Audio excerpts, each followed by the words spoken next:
तो सर जिन बच्चों का प्री क्वालिफाई हो गया है, अब वो आए हैं मेंस पे, तो मेंस पे किन किन बातों का ध्यान रखना चाहिए? और इसमें सबसे बड़ी बात जो आती है आंसर राइटिंग की, उस पर सर कैसे फोकस करें बच्चे? देखिए, आंसर राइटिंग, जहाँ तक आंसर राइटिंग में मेरी समझ है, वो पहली बात तो सिलेबस उठाइए, आप सिलेबस के अकॉर्डिंग पढ़ना शुरू करिए।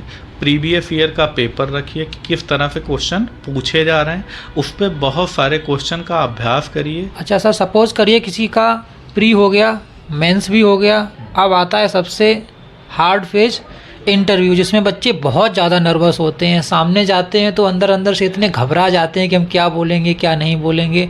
तो सर इस पे आप क्या कहना चाहेंगे कि एक बच्चा अपने आप को इंटरव्यू के लिए कैसे प्रिपेयर करे? कई सारे बच्चे होते हैं जिनका सिलेक्शन हो जाता है, कई सारे होते हैं जिनका होता ही नहीं है, तो आपको सर दोनों में क्या डिफरेंस लगता है? दोनों में अप्रोच का अंतर होता है कुल मिला के। मेरा मानना है कि इस तैयारी में अगर आप हैं और शिद्दत से तैयारी कर रहे हैं इस फील्ड की, तो आप असफल नहीं हो सकते। तो ये यात्रा अच्छी है। मेरा मानना है कि ये तैयारी करनी चाहिए, बहुत कुछ सीखने को मिलता है। ये सर आपके लिए एक छोटी सी भेंट मेरी तरफ से सर।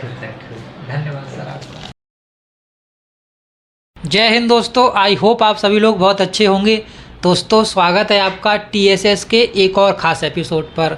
और आज का वीडियो पूरी IAS की एक जर्नी के ऊपर बेस्ड है, जिसमें हम बात करेंगे ऑप्शनल से लेकर इंटरव्यू तक की। और इस पर हमारे साथ बात करने के लिए जुड़े हैं ब्रजेश जी, जो कि आकार IAS में एक बेस्ट फैकल्टी हैं। तो सर से बहुत सारे क्वेश्चन पे बात करेंगे और आपके सारे डाउट क्लियर करेंगे। जिन भी बच्चों ने मुझे अपने क्वेश्चन दिए हैं उन सब पे एक एक करके बात करेंगे। तो हमारे साथ जुड़े हैं ब्रजेश जी। तो सर सबसे पहले आपका बहुत बहुत धन्यवाद कि आपने मुझे अपना समय दिया सर। आपका भी धन्यवाद, आपने भी हमें समय दिया। सर सबसे पहले आप अपना एक छोटा सा इंट्रोडक्शन हमारे दर्शकों को दे दीजिए, ताकि आपके बारे में वो बेहतर तरीके से जान सकें। मेरा नाम ब्रजेश सिंह है, जैसा कि सर ने बताया। मैं वर्तमान में लखनऊ स्थित आकार IAS में फैकल्टी हूँ।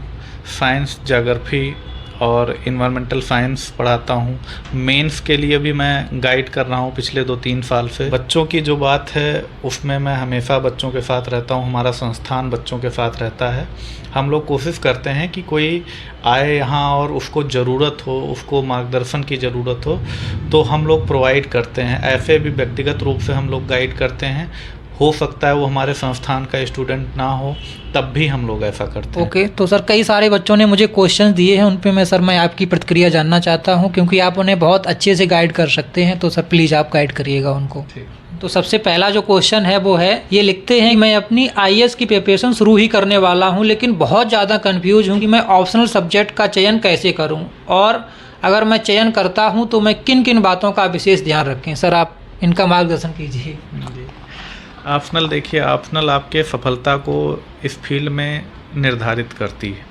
कई बार क्या होता है कि हम गलत सब्जेक्ट चुनने के कारण भी सेलेक्ट नहीं हो पाते। बहुत सारे बच्चे ऐसे हैं जो अच्छे होते हैं, उन्होंने गलत सब्जेक्ट चुन लिया होता है। और बहुत सारे बच्चे मैंने ऐसे भी देखे हैं जिन्होंने सब्जेक्ट चेंज कर दिया है और चेंज सब्जेक्ट से सेलेक्ट हुए हैं। तो अपनी चुनौती अगर बढ़ानी है तो कोई भी सब्जेक्ट चूज कर लो, फिर उसमें इसी में आपके 1-2 अटैम्प्ट चले जाएंगे।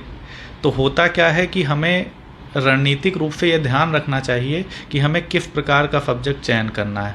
हमें उसमें इमोशनल नहीं होना है। सब्जेक्ट चयन में हमें भावनात्मक रूप से कमज़ोर नहीं होना, या मुझे कोई सब्जेक्ट अच्छा लगता है मैंने चूज कर लिया। हो सकता है आपको अच्छा लगता हो क्योंकि दूसरा सब्जेक्ट आपने उतने अच्छे से ना पढ़ा हो सकता है जो सब्जेक्ट आपको अच्छा लगता है उसमें उतने अच्छे मार्क्स ना मिलते हों। तो बहुत सारी चुनौतियां हैं। इस क्रम में मेरा मानना है कि आपको देखने चाहिए कि किस तरह के नंबर मिल रहे हैं, सिलेक्शन रेशियो क्या है। जैसे कुछ सब्जेक्ट हैं ऐसे, हिंदी इंग्लिश मीडियम में अंतर हो जाता है। इंग्लिश मीडियम के बच्चे उसमें अच्छा नंबर पा जाते हैं, हिंदी वाले रह जाते हैं, उनको कम नंबर मिलता है। तो अगर वो सेलेक्ट भी हो गए तो अच्छी रैंक, अमूमन सेलेक्ट नहीं होते हैं, सेलेक्ट हुए तो अच्छी रैंक नहीं मिलेगी। इसलिए इन सब बातों का ध्यान रखना चाहिए ऑप्शनल चयन करने में। खासकर ऐसे सब्जेक्ट जो थोड़ा सा ट्रिकी हैं, जो जैसे पब्लिक ऐड है। पब्लिक ऐड अच्छा सब्जेक्ट है, लेकिन उसका रिजल्ट इंग्लिश मीडियम में अच्छा आता है क्योंकि उसमें कुछ विशेष शब्दावलियाँ होती हैं, उनका ज्ञान आपको अच्छे से होना चाहिए। हिंदी में उतनी मानक पुस्तकें उपलब्ध नहीं हैं उसकी, इस कारण से भी चुनौती उत्पन्न होती है। उसमें। और बहुत सारे सब्जेक्ट ऐसे हैं कि जिसमें जैसे मान लीजिए कोई साइंस बैकग्राउंड का स्टूडेंट है, तो वो क्या करता है, वो सोचता है कि मैं अपने साइंस के सब्जेक्ट ले लूँ, उसके लिए भी ठीक है। अगर वो साइंस का फिजिक्स ले रहा है, केमिस्ट्री ले रहा है, जूलॉजी ले रहा है, बॉटनी ले रहा है, तो ऐसे में क्या होता है, अगर मान लीजिए वो साइंस से पोस्ट ग्रेजुएशन करा हुआ है बच्चा, तो उसके लिए ज़्यादा बेहतर वो सब्जेक्ट चुनना होता है, क्योंकि वो 3-4 साल 5 साल उस पर पढ़ा होता है। उसको बिगिनिंग से शुरुआत नहीं करनी है। उसमें मार्क्स भी कभी कभी अच्छे आते हैं, लेकिन उसमें क्या होता है कि जैसे कुछ बच्चे ऐसे भी होते हैं जो उस बैकग्राउंड साइंस बैकग्राउंड के होते हैं और आर्ट बैकग्राउंड में चले आते हैं, वो कोई सब्जेक्ट ले लेते हैं। उन सब के लिए ज्योग्राफी जैसे थोड़ा सा साइंटिफिक सब्जेक्ट है तो ज्योग्राफी ज़्यादा प्रेफर करते हैं बच्चे। तो कई चुनौतियाँ इसमें होती हैं। भाषा के स्तर पर चुनौती है, इसमें लेखन के स्तर पर चुनौती है। तो कुल मिलाकर सब्जेक्ट चयन करने में बहुत जल्दीबाजी में कोई निर्णय नहीं लेना चाहिए। कई बार बच्चे क्या होते हैं, टीचर से प्रभावित हो जाते हैं। किसी टीचर से पढ़ रहे हैं, वो कोई सब्जेक्ट पढ़ाता है, उसने कहा ये सब्जेक्ट बहुत अच्छा है, ले लेते हैं। तो मेरा मानना है कुछ दिन आप तैयारी करिए, फिर आप निर्णय लीजिए कि कौन सा सब्जेक्ट बेहतर है। कुछ अच्छे लोगों से गाइड होइए। ऐसा नहीं कह रहा हूँ कि टीचर अच्छा गाइड नहीं करते हैं, लेकिन भावनात्मक रूप से कोई सब्जेक्ट कतई मत चुनिए। तो आई होप आप लोगों को ये आंसर मिल गया होगा कि हाउ टू चूज ऑप्शनल। अब हम दूसरे क्वेश्चन पे मूव ऑन करते हैं। अच्छा सर, ये पूछ रहे हैं कि कोचिंग की क्या भूमिका होती है, क्या कोई कोचिंग मुझे ज्वाइन करनी चाहिए। ये एक नए एस्पिरेंट हैं जो कह रहे हैं कि मैं आईएएस की प्रिपरेशन स्टार्ट ही करने वाला हूं, और मैंने बहुत सारे ऐसे एग्जाम्पल देखे हैं जो कि बच्चे बिना कोचिंग करे सिलेक्ट हो जाते हैं। तो वो आपसे ये पूछना चाहते हैं कि क्या मुझे कोचिंग ज्वाइन करनी चाहिए कि नहीं करनी चाहिए। तो सर आप बताइएगा इसमें। देखिए, कोचिंग ज्वाइन करना कोई बहुत ज़रूरी नहीं है। निर्भर करता है आप कितने डेडिकेशन के साथ तैयारी करते हैं। कोचिंग में क्या होता है, जब आप कोचिंग में जाते हैं तो टीचर्स कई किताबें पढ़े होते हैं, वो आपको इजीली चीज़ें बता देते हैं। इस कारण से क्या होता है, आपका समय जो है बच जाता है। आप 4 किताबें पढ़ेंगे और कोई क्रक्स आपको 4 किताबों का बता दे तो वो ज़्यादा बेहतर होता है। लेकिन ऐसा नहीं है फिर कोचिंग करने से वालों का ही होता है। बहुत से लोग हैं कभी कोचिंग नहीं करी और सेलेक्ट हो जाते हैं। तो वो आपकी क्षमता पे निर्भर करता है, आपकी योग्यता पे निर्भर करता है। कोचिंग कतई ज़रूरी नहीं है। अगर आप क्षमतावान हैं, आपको लगता है आप कर ले जाएंगे, क्योंकि इसका फिक्स सिलेबस होता है। क्वेश्चन आपको पता है कि प्री में चलिए ठीक है थोड़ा सा वो है, लेकिन मेंस में आपको पता है सिलेबस फिक्स है, वहीं से क्वेश्चन आएंगे। हालांकि कोई फिक्स मतलब सिलेबस फिक्स है, आएंगे वहीं से, आपको कम्प्रिहेंसिव स्टडी उसकी करनी पड़ेगी। तो मेरा मानना है कि बहुत ज़रूरी नहीं है कोचिंग करना, लेकिन ये समय थोड़ा सा आपका कम कर देता है। कोचिंग मुझे लगता है मेनली आपको एक सही डायरेक्शन दिखा देती है कि आपको इस दिशा में जाना है। ये तैयारी चूँकि थोड़ा समय लगता है इस तैयारी में, तो कई बार क्या होता है आप बोर हो जाते हैं, आप ऊबने लगते हैं, आप खुद अकेले पढ़ के उबने लगते हैं। संस्थान में या किसी संस्थान से जब जुड़ते हैं तो आपको एक माहौल मिलता है, कुछ लोग मिलेंगे जो इस फील्ड में तैयारी कर रहे हैं, तो आपको एक कहीं ना कहीं एक फील्ड मिल जाती है, कुछ लोग मिल जाते हैं, उसमें अच्छे दोस्त बन जाएंगे आपके जो उसी दिशा में यात्रा कर रहे हैं। तो कहीं ना कहीं लोगों के सहयोग से भी कई बार क्या होता है यात्राएं आसान हो जाती हैं। तो इस संदर्भ में भी चीज़ें अच्छी मानी जाती हैं। मेरा समझ है कि इस संदर्भ में भी चीज़ें कोई ज़रूरी नहीं कि कोचिंग में सारी चीज़ें आप टीचर से सीखते हैं। टीचर क्लास में पढ़ा के चला गया, आप अपने ग्रुप के साथ बात कर रहे हो, तो कई चीज़ें आपको वहाँ से कंफर्म होती हैं। तो ये सारी चीज़ें भी मदद करती हैं, वो जो माहौल होता है वो भी इसमें मदद करता है। तो ओवरऑल सर आपके कहने का मतलब है कि आपको एक इन्वायरमेंट मिल जाता है अच्छा, अगर आप कोचिंग ज्वाइन करते हैं तो, और एक गाइडेंस मिल जाती है। बिल्कुल, कोचिंग ज्वाइन करने से इन्वायरमेंट भी मिल जाता है, गाइडेंस भी मिल जाती है। और ऐसा नहीं कि कोचिंग ही ज्वाइन करें, इसके लिए हो सकता है कोई आपका सीनियर हो, वो सेलेक्ट हो, वो आपको गाइड कर दे, तो ऐसे में भी आप बिना कोचिंग के भी काम कर सकते हैं। ऐसा नहीं है कि आपको कोचिंग करनी ही चाहिए। तो मार्गदर्शन आपको किसी से मिलना चाहिए कुल मिला के। आई होप आप लोगों का ये भी डाउट क्लियर हो गया होगा। अच्छा सर, मैंने एक चीज़ देखी है कि जो भी बच्चे आईएएस की तैयारी करने के लिए आते हैं, आईएएस या पीसीएस, तो उनके दिमाग में एक क्वेश्चन आता है कि मुझे न्यूज़पेपर पढ़ना है, लेकिन वो मिसगाइड रहते हैं या फिर वो चूज नहीं कर पाते कि मुझे कौन सा न्यूज़पेपर पढ़ना चाहिए। तो सर सबसे पहले तो आप ये बता दीजिए कि न्यूज़पेपर पढ़ना कितना आवश्यक है, और आवश्यक है तो कौन सा न्यूज़पेपर पढ़ें। देखिए, ये सिलेबस बहुत कॉम्प्रिहेंसिव है, तो हमें दिन प्रतिदिन की घटनाओं पर नज़र रखनी होती है।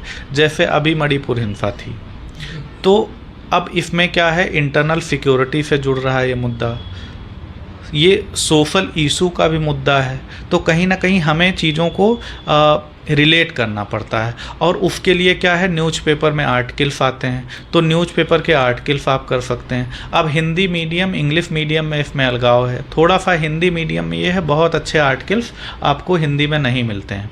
जैसे आप हिंदी के लिए जनसत्ता प्रेफर कर सकते हैं, दैनिक जागरण का जो राष्ट्रीय संस्करण आता है वो बेहतर हो सकता है। इंग्लिश मीडियम में तो द हिंदू हो गया, द इकोनॉमिक टाइम्स हो गया।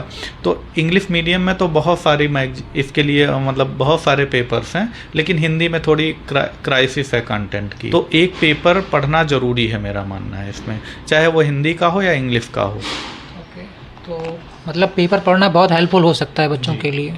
ठीक है सर। अच्छा सर, इसी क्रम में अगर आगे बढ़ें तो बच्चे मैगजीन बहुत ज़्यादा प्रेफर करते हैं, तो आपके अकॉर्डिंग मैगजीन कौन सी पढ़नी चाहिए बच्चों को, किस तरह से मतलब मैगजीन का चयन करना चाहिए।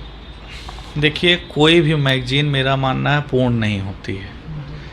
तो पेपर अगर आप पढ़ रहे हैं, खासकर आईएएस के लिए अगर आप पेपर पढ़ रहे हैं, तो मेरा मानना है कि वो सफिशिएंट, मैं उसको भी नहीं कहूँगा, क्योंकि ये मांग ऐसी करती है कि सारी जितना आप जानिए उतना ही कम है इसमें।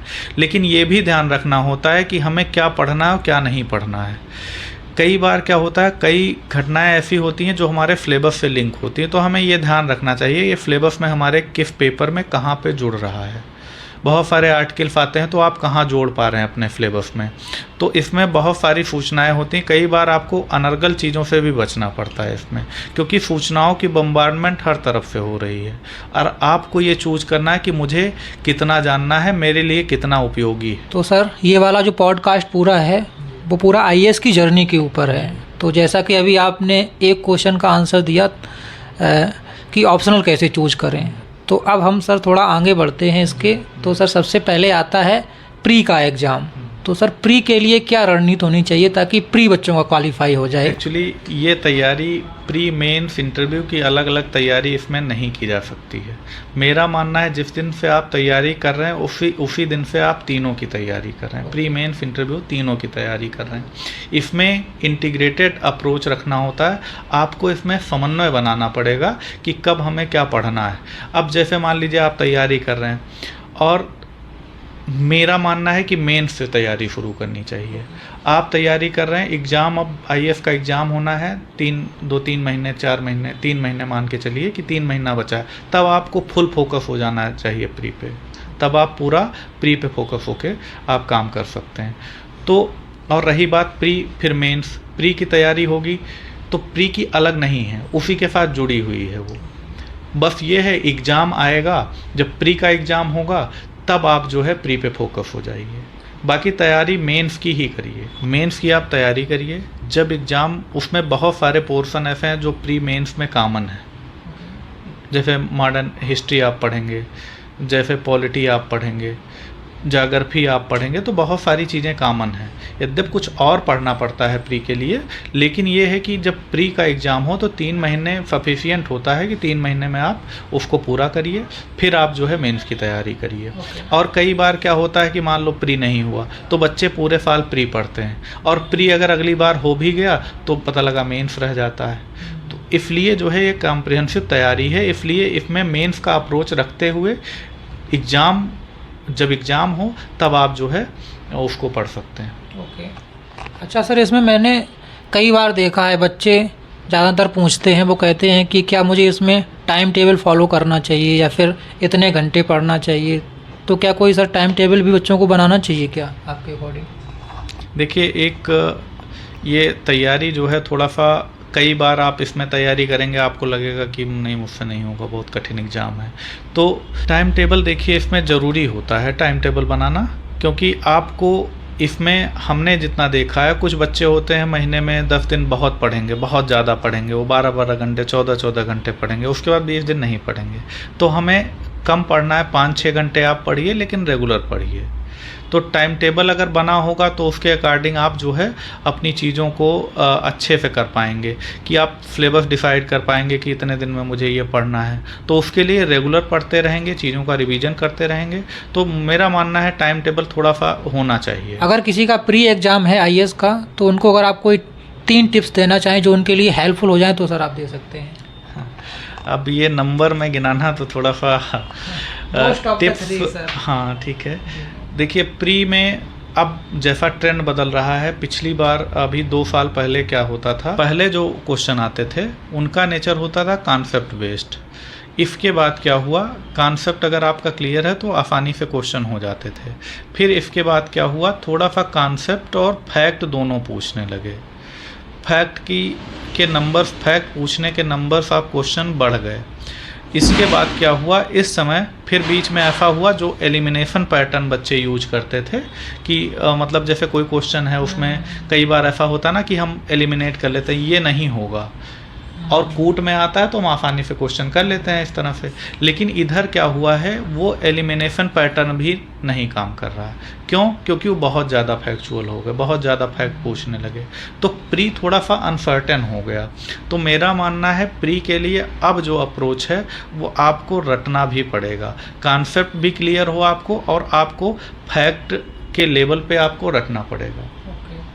तो सर, जिन बच्चों का प्री क्वालिफाई हो गया है, अब वो आए हैं मेंस पे, तो मेंस पे किन किन बातों का ध्यान रखना चाहिए, और इसमें सबसे बड़ी बात जो आती है आंसर राइटिंग की, उस पर सर कैसे फोकस करें बच्चे? देखिए, आंसर राइटिंग, जहाँ तक आंसर राइटिंग में मेरी समझ है, वो पहली बात तो सिलेबस उठाइए, आप सिलेबस के अकॉर्डिंग पढ़ना शुरू करिए। प्रीवियस ईयर का पेपर रखिए कि किस तरह से क्वेश्चन पूछे जा रहे हैं, उस पर बहुत सारे क्वेश्चन का अभ्यास करिए। अगर संभव हो तो कोई टेस्ट सीरीज ज्वाइन करिए, क्योंकि वहाँ आपको लगभग 4000 शब्द लिखने हैं। 3 घंटे में 4000 शब्द लिखने हैं।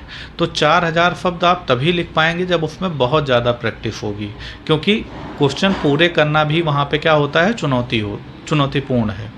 तो मेरा मानना है कि सिलेबस के साथ, प्रीवियस ईयर के पेपर के साथ, उसी ट्रैक पे आपको लिखने की बहुत प्रैक्टिस करनी है। आप जितना लिखेंगे उतना शार्प होता जाएगा, क्योंकि लिखने के साथ क्या होता है, हमारी थॉट प्रोसेस विकसित होती है।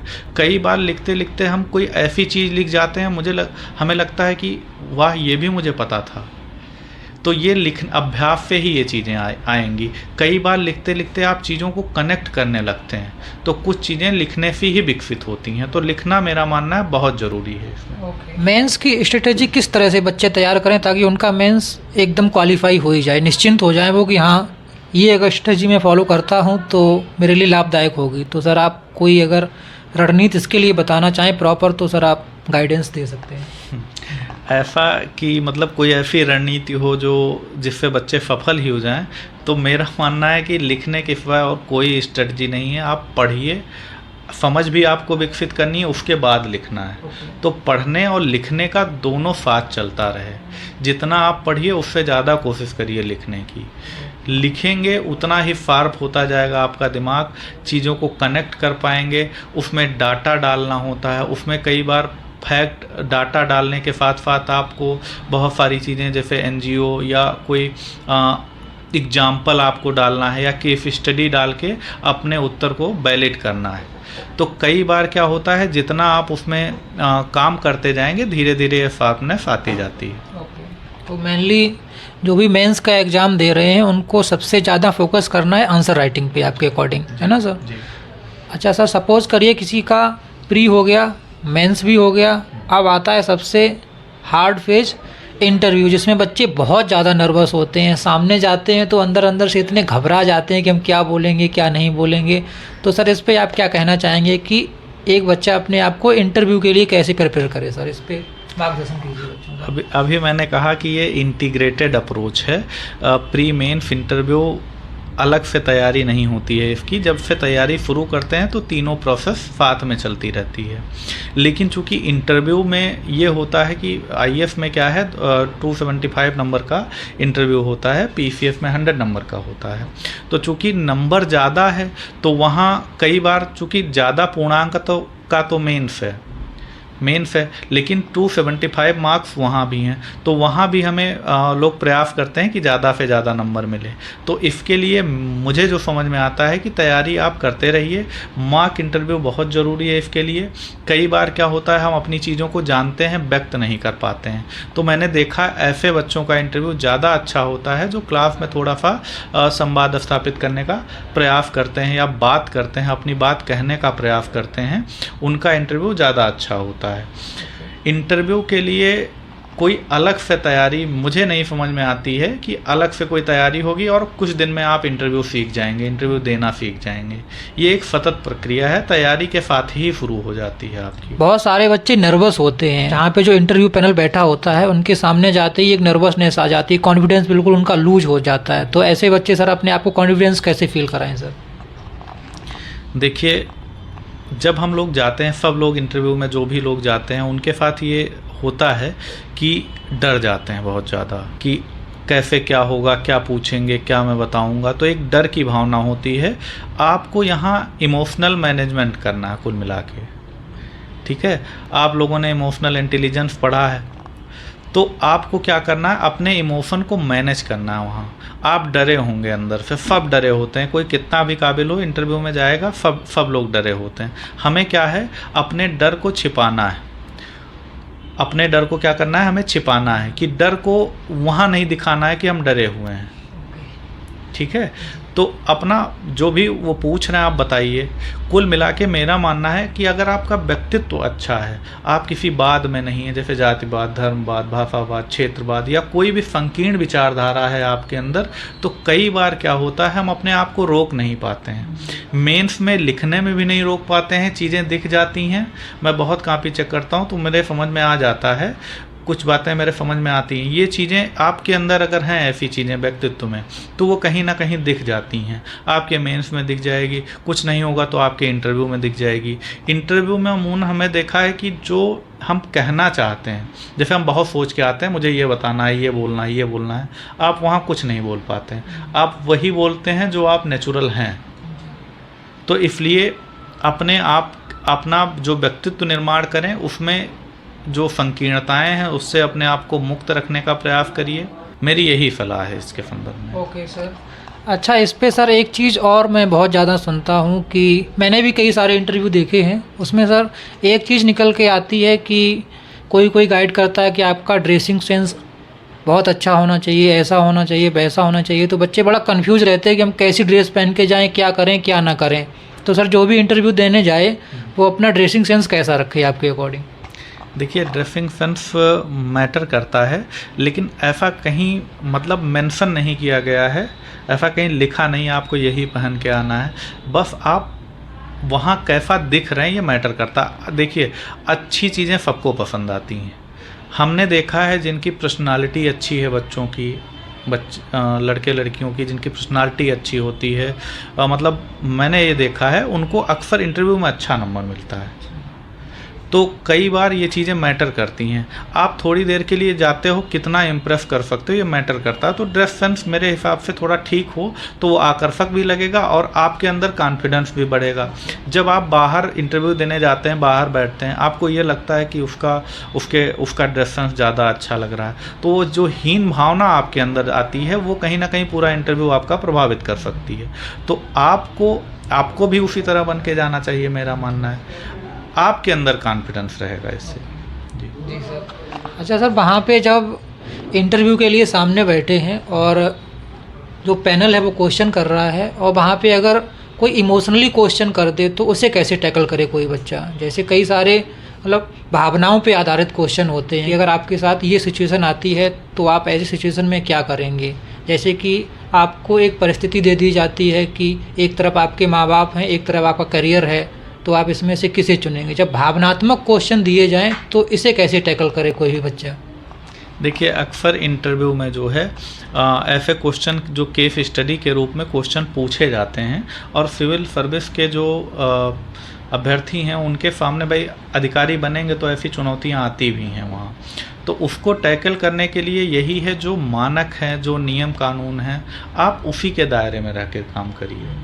और आपको आपको ये ध्यान रखना है कि जो भी आप निर्णय ले रहे हैं उससे क्या हो, किसी का नुकसान ना हो। तो कई बार वो आपको इस तरह के सिचुएशन देंगे कि यदि ऐसा हो रहा है तो क्या होगा, या कहीं दंगा हो गया उस स्थिति में आप क्या करेंगे।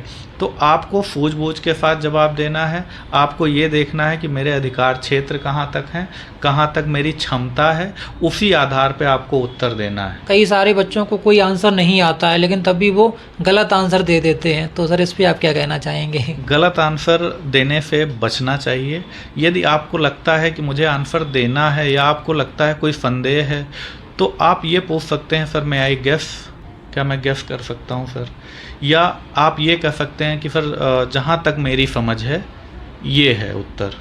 तो आप जब ये कहते हैं कि जहाँ तक मेरी समझ है, तो आपने अपने आप को सीमित कर लिया। तो इस तरह से आप ऐसे प्रश्नों के उत्तर दे सकते हैं। कोशिश करिए कि आपको नहीं पता है तो आप इस तरह से उसको कह सकते हैं, लेकिन आप सीधा जवाब मत दीजिए, नहीं तो वो क्वेश्चन थोड़ा सा उन्हें ये लगेगा, इसका नकारात्मक प्रभाव पड़ता है कुल मिला के। बहुत सारे बच्चे जो आईएएस की प्रिपरेशन कर रहे हैं उनकी जर्नी शुरू हो गई है। आईएएस का एग्ज़ाम उन्होंने कई बार दिया भी है लेकिन वो कहीं ना कहीं सिलेक्ट नहीं हो पा रहे हैं। तो सर आपके अकॉर्डिंग उनको किन किन गलतियों को करने से बचना चाहिए ताकि उनका सिलेक्शन हो जाए जल्द से जल्द? ये फील्ड ही है। बहुत सारे बच्चे ऐसे हैं जो ये कहते हैं कि मैंने गलतियां की इसलिए मेरे फर्स्ट अटेम्प्ट में नहीं हुआ, दूसरे में नहीं हुआ, तीसरे में नहीं हुआ। तो कुछ ना कुछ गलतियां होती रहती हैं। बस हमें ये करना चाहिए कि अपनी गलतियों को समझो और उसे अगले प्रयास में दूर करने का प्रयास करो। ये फील्ड ही है गलती करने वाली। लेकिन अगर हम गलती करते रहेंगे, उससे सीखने का प्रयास नहीं करेंगे, तो ये कहीं ना कहीं आपकी असफलता को ही निर्धारित करेगा आपके।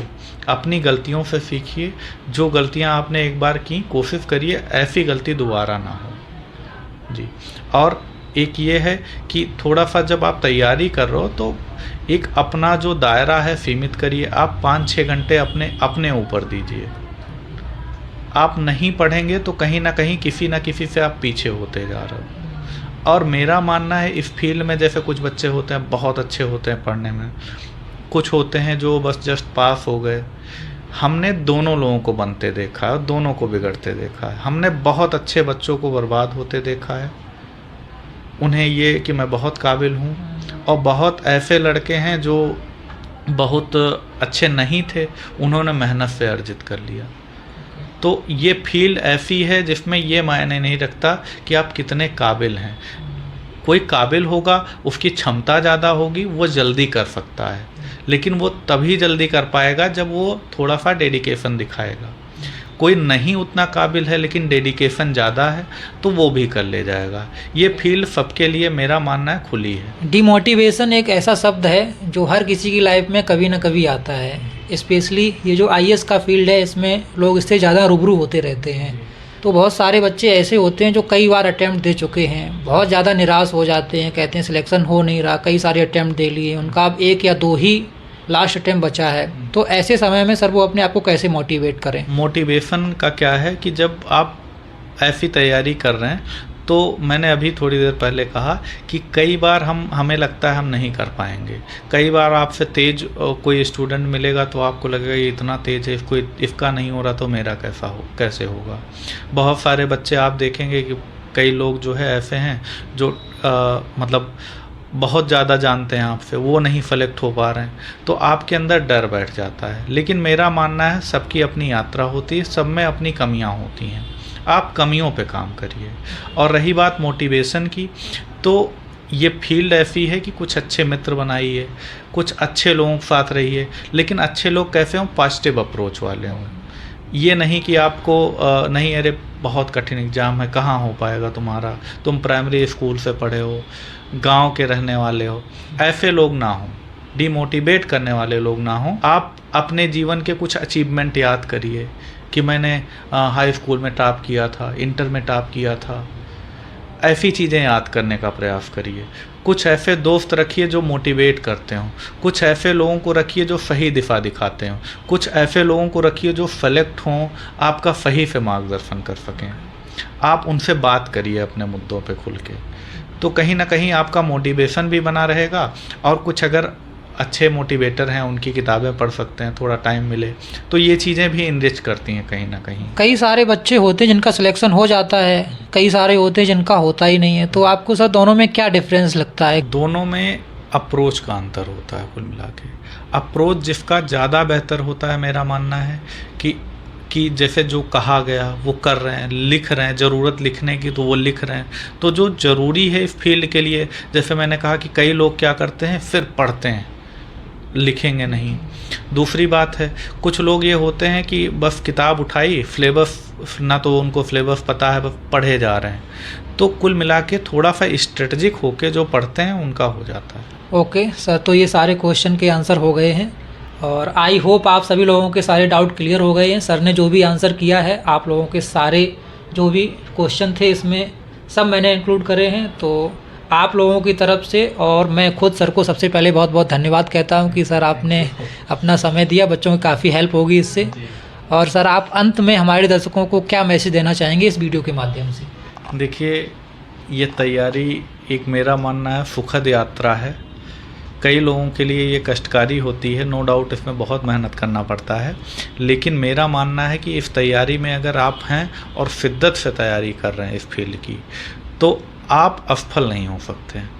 एग्ज़ाम क्वालिफाई करना ना करना, क्योंकि पूरे भारत में 1000 सीट आती है, कभी 100-200 इधर उधर होता है, कुल मिला के कठिन तैयारी है।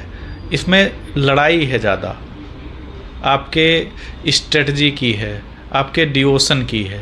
लेकिन हमने ये देखा है कि जो लोग अच्छे से करते हैं, हम कह रहे हैं आईएएस नहीं बने, स्टेट पीसीएस में सेलेक्ट हो रहे हैं, कुल मिला के अगर उन्हें ज्ञान है तो बहुत सारी फील्ड हैं जहां वो, क्योंकि ज्ञान है, कुल मिला के उन्हें हर चीज़ का ज्ञान हो चुका होता है, तो कहीं ना कहीं वो अपने क्षेत्र में जहाँ भी रहेंगे वो बेहतर करेंगे। तो ये यात्रा अच्छी है, मेरा मानना है कि ये तैयारी करनी चाहिए, बहुत कुछ सीखने को मिलता है। सर आपका बहुत बहुत आभार कि आपने मुझे अपना समय दिया सर। और आपके लिए सर मेरे पास एक छोटा सा उपहार है, अगर आप लेंगे तो मुझे बहुत अच्छा लगेगा सर। ये सर आपके लिए एक छोटी सी भेंट मेरी तरफ से सर। धन्यवाद सर आपका। तो आप लोगों को ये एपिसोड कैसा लगा, आप लोग अपनी राय हमें कमेंट बॉक्स में ज़रूर दीजिएगा। हमारी सर से आज जितनी भी बात हुई है आप लोगों को कैसी लगी, आपके जो सारे डाउट थे वो क्लियर हुए कि नहीं हुए। अभी भी अगर आपका कोई क्वेश्चन है तो आप कमेंट बॉक्स में हमें टाइप कर सकते हैं, हम सर से उस क्वेश्चन पर नेक्स्ट टाइम बात कर लेंगे। तो आज के वीडियो में बस इतना ही, जल्दी आपसे मुलाकात होगी अगले वीडियो में। तब तक के लिए आप लोग हंसते रहें, मुस्कुराते रहें और इस चैनल के सारे वीडियो देखते रहें। धन्यवाद। आपका भी सर बहुत बहुत धन्यवाद।